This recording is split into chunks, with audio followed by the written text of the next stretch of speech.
Mary, full of grace, ceterit Domine, full of grace, filled with grace, full of grace, everything grace.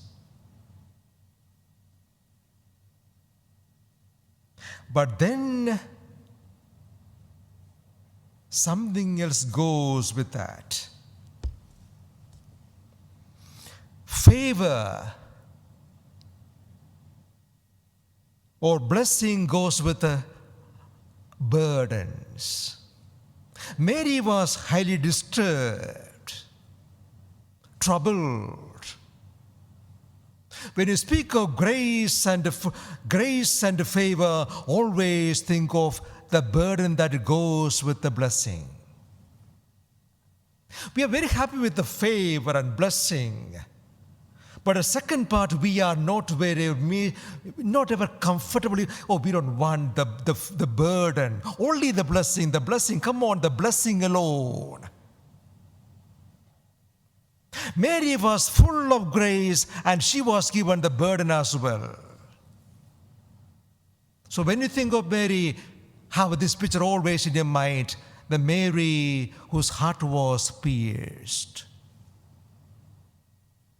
And all her life, this woman of favor, who are highly blessed, full of grace, and this woman had to suffer the worst agonies of human life. I repeat, we have to put always this picture together. When you have the devotion of the rosary, put this picture together. Don't separate this ever.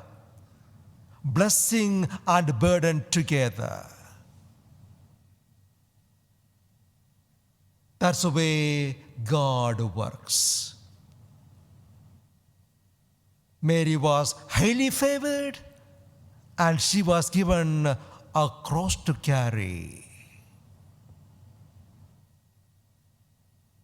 So when you think of God's special favor in your life, if you think you are blessed, oh yes, you are blessed.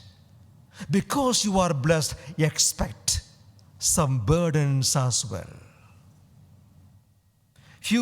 If you believe that you are blessed, expect for some disturbance and troubles and trials and some crucifixions as well. Did this mother, this Mary, did she have any kind of joys in her life? Maybe as a mother, having a miracle baby.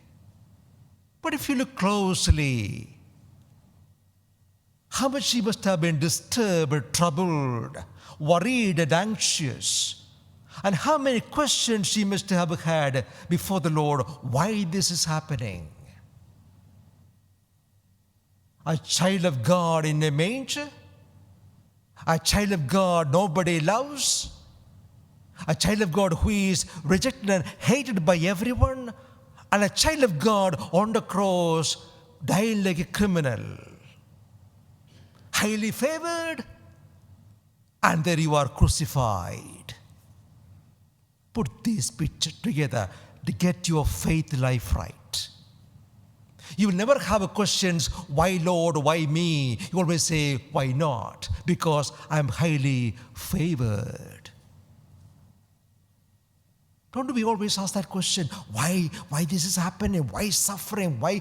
Oh, this is all the way. You are blessed and then you expect some crucifixion.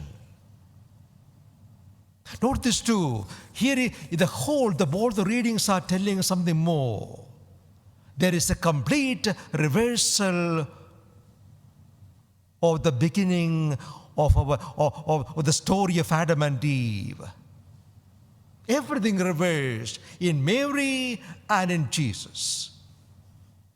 The first Adam and Eve, here Jesus, the second Adam and the second Eve, Mary, they reverse everything. They reverse everything. Now look at Jesus, look at Mary, and learn, understand what your life is. Always look at Mary and Jesus. Mary is the first and the finest disciple of Jesus. To understand life, or how to live this life with the grace and the beauty, with the meaning and purpose, always look at Mary. When you have the devotions to look at Mary, how she lived her life, how she carried the cross, how she carried her cross with the faith and complete surrender. No vice anymore. No vice. Standing at the foot of the cross, the sword pierced her heart, but then still she stood there. The angel told me this was going to happen. So why the question? Why to ask a question? Because I am told you are favored, you are blessed, and then this cross too. Carry the blessing and the burden always.